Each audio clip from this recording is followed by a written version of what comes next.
বল। নমস্কার বন্ধুরা, আমি আদিত্য। তোমরা সবাই ভালো আছো তো? কিছুদিন আগে ফ্লিপকার্ট থেকে একটা অর্ডার করেছিলাম, চলে এসেছে। সময় ছিল না তাই খোলা হয়নি, তাই আজ চলে এসেছি আনবক্সিং করতে।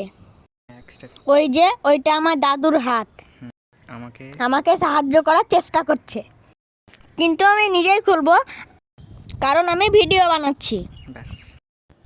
3 ফুটের এই লাল টেডিটাই অর্ডার করেছিলাম, যার দাম 350 টাকা মতো। এটা 7 ফুটেরও পাওয়া যায়, দাম ওই 1,500 টাকা মতো। আমার তো বেশ পছন্দ হয়েছে, তোমরাও চাইলে অর্ডার করতে পারো। আর এটা বিভিন্ন কালারেরও পাওয়া যায়। আমার লাল রঙটা বেশি ভালো লেগেছে, তাই আমি এটাই নিলাম। ঠিক আছে, আজ এই পর্যন্তই।